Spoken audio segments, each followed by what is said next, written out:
Now on to our top talker. 28% of Ohioans have at least one dose of the COVID-19 vaccine now.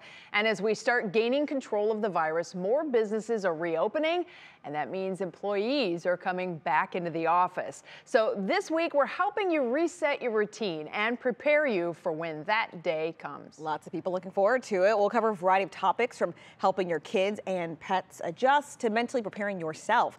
So to kick things off, our consumer investigator Danielle Serino looks into what happens if you don't want to go back to the office and what your rights are if you do return.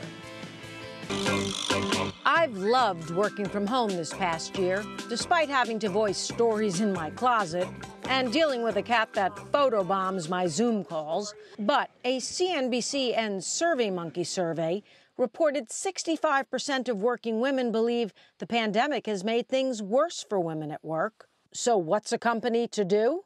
People will say, well, it just won't work for our business and we couldn't do it. And that's sort of been disproven. So it doesn't mean that you should do it, but the cat is out of bag. Robert Glazer is the founder and CEO of marketing company Acceleration Partners, which has been remote for 14 years. He's also written books on how companies can thrive in a virtual workplace. And we built sort of a culture around that, looking for people who really valued accountability and flexibility. Several employment studies say it's a strategy that's working, including one from Harvard, which found that call center employees at a Fortune 500 retailer increased their productivity by up to 10% when work shifted to home. But that can't and won't be the case for many companies. For some, like digital product and engineering firm Headstorm, which welcomed its employees back with a paint the office party, it's about camaraderie. We've got a lot of younger employees, and they really experienced being isolated. For others, it's the challenge of complying with labor laws, according to Rick Selby, an employment attorney with Dworkin and Bernstein. Where you have hourly employees and you have to track the hours they work, establishing sign in and sign out procedures. But what if you don't want to go back?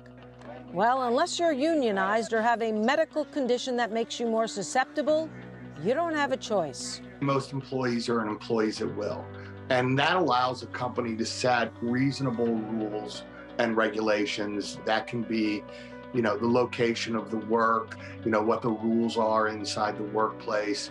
That includes whether or not you have to wear masks or get vaccinated, with few exceptions.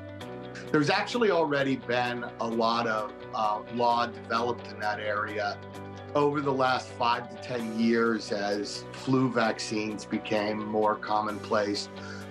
There were some employers, particularly healthcare providers, who would mandate that employees get the flu vaccine every year. For many employers, bringing back workers will come down to profitability.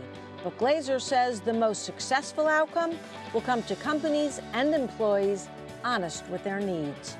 And I think it's a good time to check in with you and your own sort of personal values and make sure that those are still aligned to your employer. It may be time for that a change for everyone is the right thing to do. There were laws that gave employees 12 weeks paid leave if they couldn't come to work for COVID-related reasons, including daycare or school closings, but those laws have expired. I'm Danielle Serino, 3 News.